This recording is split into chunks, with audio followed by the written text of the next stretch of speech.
guys, it's Camille, and today we're at Hollywood Studios because I'm once again showing off all the quiet spots. So last year I released 2 videos. One was called the Neurodivergent-Friendly spots of Magic Kingdom, and the other one was the Neurodivergent-Friendly spots of Epcot. If you haven't checked out either of them, I'll link them down in the description below. But essentially, those detail all the quiet spots in both of those parks. For those who don't know, I am on the autism spectrum. I am considered autistic. I was diagnosed at the age of 4, but I love Disney World. I love the theme parks, Disney and Universal both. And you know, I love the rides, I love the characters, I just love the vibes and the theming and the super immaculate attention to detail. I love the details. So say you are someone like me and you happen to be on the spectrum, or you're neurodivergent in some way, and you happen to like theme parks, but you don't like people. Specifically, big crowds of people, and theme parks being theme parks, they're naturally very crowded and overstimulating environments, naturally so. Let's say you're not somebody who's neurodivergent, you're somebody who's considered neurotypical, but you also don't like people, and you don't like the idea of being in an overpopulated theme park. Believe it or not, at least Epcot and Magic Kingdom, there is a lot of quiet areas, and today I wanted to check out Hollywood Studios because I was aware of like 1 or 2, since I don't come to this park very often.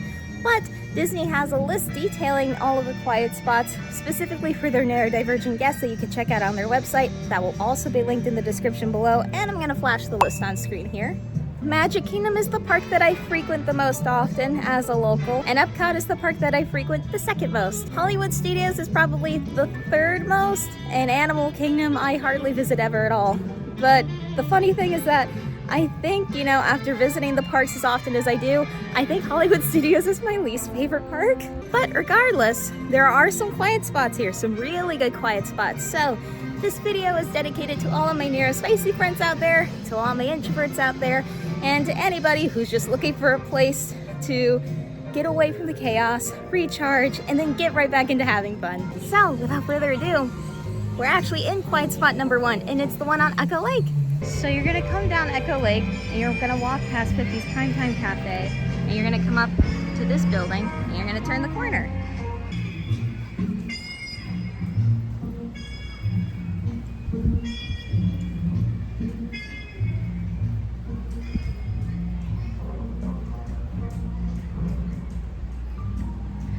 As you can see, there's hardly anybody that ever really comes down here. This is actually the exit gate up ahead that's for the staff for the Indiana Jones stunt show, which is just beyond those gates. You can actually get a look when you walk closer to it. There it is. But there's also these really neat props out here too, like the military tank and the Jeep, and they're all beat up and rustic, and it basically looks like something out of Indiana Jones. And because there's hardly anybody over here, these make for really good photo op spots. Even at that, if you go up here, there's this whole little area too, which is where I was just filming the intro to the video. I was standing behind that cart. One thing to keep in mind though is that if you come down here early in the day, just keep in mind the schedule for the stunt show, because there are explosions that happen during the stunt show and they're very loud. So as long as you come in between the show times, or if you happen to be down here in the evening hours, this spot is super quiet, aside from the nice ambient music that's playing in the background. So yeah, that's quiet spot number 1. Before I make it any further into the park, I just want to give an honorary mention to this area up here, right next to the guest services building.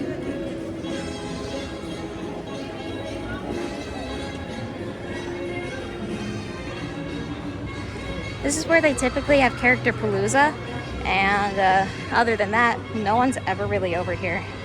Disney doesn't officially recognize it as a designated quiet spot, but I do. So now you know. I suppose now I gotta kind of choose which way I want to go. I guess we'll go out to Sunset Boulevard first. It's by far the area that's like the most out of the way from everything, so we'll get done with this area first. So you're gonna go down Sunset Boulevard, and you're gonna turn right where Sunset Club Couture is. Right here. It's very similar to the corner that's on Main Street that kind of doesn't go anywhere, but it's a nice little area. There's benches, you do get some shade, and you have quick access to the bathrooms and telephones. So yeah, Our next quiet spot's actually going to be up by Tower of Terror. Now some of you might remember, but for those who don't know, I won't ride Tower of Terror. I hate drops and I'm terrified of heights, so I avoid it like the plague. Now don't get me wrong, I may not ride the ride, but I can appreciate how aesthetically amazing it is. Just look at it. It's so cool. So funnily enough, Disney doesn't have a designated area near Tower of Terror that is considered a quiet spot. But once again, I found one. This is right near where you would walk in towards the ride. The ride is up that direction, but off to the side is this area. Now I imagine depending on how crowded it gets, they probably rope off a lot of this to create the zigzag standby line. So I imagine that's why, and because it's not a very busy day today, there isn't a whole lot of that, but I can tell with the little loops on the posts and stuff that, yeah, this is meant for lines, so that's probably why. But if it's not too terribly busy and it happens to be open and you happen to be over here and you need to get away from the crowd, this is good too. So on Sunset Boulevard, right as you're leaving, you're actually gonna go down here. This is a courtyard area that's right next to the Brown Derby, which is one of the few sit-down places in the park. This area has hardly any people. There's also tables in the shade. It's relatively quiet. And it's large too. Bonus points is that it smells really good because of the restaurant. Our next quiet spot's gonna take us into Animation Courtyard. It's so crazy. Usually I never see many people down here, but I don't know. It's relatively busy. Animation Courtyard houses the Disney Junior Dance Party, all of the Disney Junior character meet and greets, and way in the back of the area is the Star Wars Launch Bay. Our next quiet spot's actually going to be off to the left of the Launch Bay. So off to the left of the Launch Bay is this area. It's actually right by the restrooms for the Launch Bay and the companion restroom, which there isn't very many in the park for those curious. But it's super shaded, it's quiet, and there's benches. Those doors over there are for like a little Star Wars presentation movie thing that they do inside the Launch Bay. This is the exit for it. But very seldom do I ever see people actually coming out of there. So this area for the most part is super duper quiet. But then again, another area that I consider to be for the most part a quiet spot, but Disney doesn't officially recognize, is the foyer for Star Wars Launch Bay. There's never a whole lot of people back here. You've not only got all the shade from underneath the building, right? Plus you get to see some really neat Star Wars posters and stuff off to over there. You also got this over here.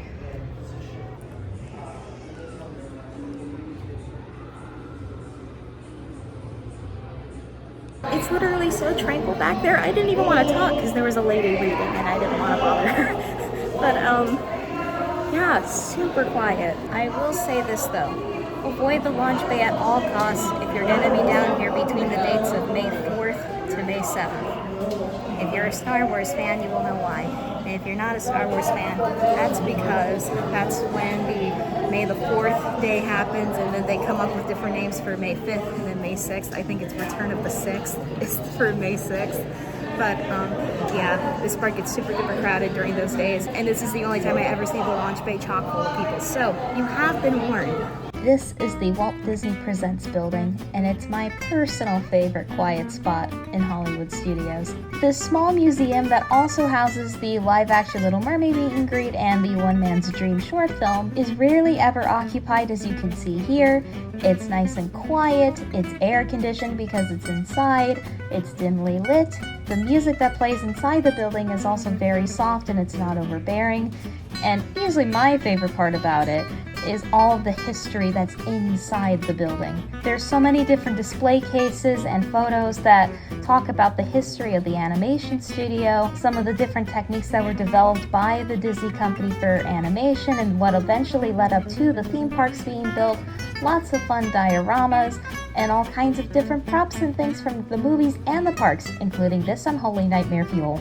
Beyond that, towards the end of the museum, they have a display dedicated to the Disney Cruise Lines, and they have a small display near the Little Mermaid meet and greet that shows off the props used in the live action film. At the same end of the building where the meet and greet is, you can sit in a little theater and watch the One Man's Dream short film, but if you don't want to see the short film, that's totally fine. You just have to go back through the museum and take the exit doors that are closest to the miniature display of Sleeping Beauty's castle, and it takes you right back outside. Alright, so we're now between the pathways of Toy Story Land and Pixar Place, which is this little nook over here in the park where you can see characters like Frozone and Edna Mode, and it's supposed to be dedicated to all the Pixar characters. Supposedly there's an area back here that Disney claims is quiet. We'll see about that. So I just walked all the way down there, and I mean, it's all meet and greet space and then little snack carts. So if I had to guess, I think they're talking about this little area with tables and stuff, which, yeah, it's more calm than the rest of it. They get bonus points. Alrighty, we're headed towards Toy Story Land, which, as cute as I think the land is, don't get me wrong, it's like my least favorite part of the park. One could argue that Toy Story Land is by far the most overstimulating part of the park. What with all of the bright colors, the super large structures, the surplus of people, and noise at every corner. Even the oversized statues are talking to you. But on the other hand, I can appreciate just how adorable this area is and just how creative the whole land is, because you are shrunk down to the size of these toy characters, right? And it's really cool. They've got a couple fun rides over here, with Slinky Dog Dash being the most popular of the three. Plus, Woody's Lunchbox has some really good food, admittedly. Toy Story Land is easily the most populated of the different lands here in Hollywood Studios, so the idea that there's even a quiet spot in this area is kind of crazy. But lo and behold, there is one. It's actually leaving Toy Story Land. It's this area. And in fact, it extends all the way down like you're headed towards Galaxy's Edge. It's not nearly as bad over here as it is up there, for sure. Also too, they've got a ton of tables and chairs over here in case you wanted to snack, or if you just needed to sit and you don't want to sit on the ground, there's that option. In fact, this area right here leading into Galaxy's Edge is one of our next quiet spots. They have little pockets like this throughout the land, and they're not as populated. All you have to deal with is the ambient sounds of nature and rockets flying overhead, but it's honestly not that bad. It's actually really nice. The other pocket of space in Galaxy's Edge that's really quiet is over here. Once you leave the market, closest where the restrooms are, there's this whole area. For the most part, it's very shaded. It's super nice. It's super quiet, and if you're really lucky and if you're super duper patient, you might find Mandalorian, because this is typically where he'll come out. The character is so popular, Disney brings him out on occasion, mostly because guests will swarm him like there's no tomorrow. But yeah, super chill area. One of my favorites in Galaxy's Edge for sure. And look how pretty the rocks are, the space rocks. Well, gosh darn, there he is, the Mandalorian. This is actually my first time actually seeing the character out and about in person. He's very rarely ever out, so that's really cool. Our next quiet spot's gonna be over by Millennium Falcon Smuggler's Run. Now, I don't personally ride the ride, so what I like to do instead, I like to go sit in the area right next to it. Right next to Smuggler's Run is this little area. Now, I wasn't expecting Chewie to be down here, but 90% of the time this is used for like stroller parking and stuff, but me, I like to sit over here. It's chill. It's so quiet. Paging Hondo, This is Hondo. Sir, there's a serious problem with one of your ships. Aside from the speakers going off every now and again, this area for the most part is super chill. It's very cool under here. It's especially fun to come over here when it's raining. It's a great place to get out of the rain. And overall, it's just very nice. Usually this spot's open too. That's where I sat during Star Wars Day for a lot of time. but right now they're using it as a meet and greet spot for Chewbacca. Hello! Hi Chewie, how are you? This area right here, headed into the First Order area. Usually they'll have it blocked off for photos and stuff, but if it's open, go for it. Once you're over here by Black Spire Outpost, there is one other area that I really like. This one. This is where you're supposed to meet up with the Photopass photographer for the Capture Your Moment sessions. But this also used to be where they would pick guests up to take them back to the Galactic Star Cruiser Hotel before that closed down permanently. But it's shaded, there's benches, it's nice. Typically, the more people there are, the more likely there is a bunch of characters walking around. We're now leaving Galaxy's Edge and we're making our way over to Grand Avenue, which that little section of the park is dedicated to the Muppets. Grand Avenue is this area over here that's dedicated to attractions like Muppet Vision 3D, and the whole area is Muppet themed. Look at the fountain.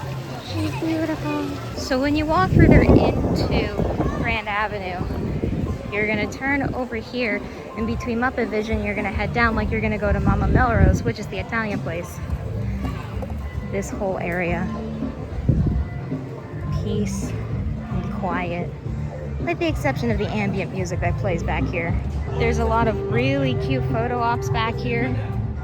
So this pathway is between where the Muppet Vision 3D building is and right next to the closed gift shop. This was open during Jollywood Nights, and they were using it as an area for not just the festival merchandise, but also for the robotic arm photo op. Before I continue, I must stress that this area in particular, in fact all of Grand Avenue, will only be available until June 7th because they're going to close the entire land down permanently to make way for the new Monsters Inc. expansion. Now don't get me wrong, it looks really cool and I'm super excited about it, but gosh darn, I love Muppet Vision and this area is so cute. It's like, man, that sucks. So Muppet Vision and Pizza Rizzo and the whole Grand Avenue area will be closing permanently starting June 8th, so your last day to visit here will be June 7th. Mama Melrose will be closing a month earlier on May 10th, which I do plan on visiting Mama Melrose one more time before they close their doors, and obviously I want to be here for the last day of Muppet Vision. But with the closure of Grand Avenue, that means we will lose this quiet spot, so this area is only available until June 7th, and then after that, it's gone. Like, it's gone forever. Just across from ABC Commissary, again, Disney doesn't acknowledge this area is here. You can sit along the brick wall and you can use it as a bench, and it's pretty cool. And there's also tables alongside ABC Commissary and across from it, so you can come out here to eat if the restaurant inside is too busy. It's also a good people watching spot. So I did show off a quick service restaurant in my Magic Kingdom video, but I did forget to mention that most quick service places, they're pretty chill for the most part if you go during non-peak hours.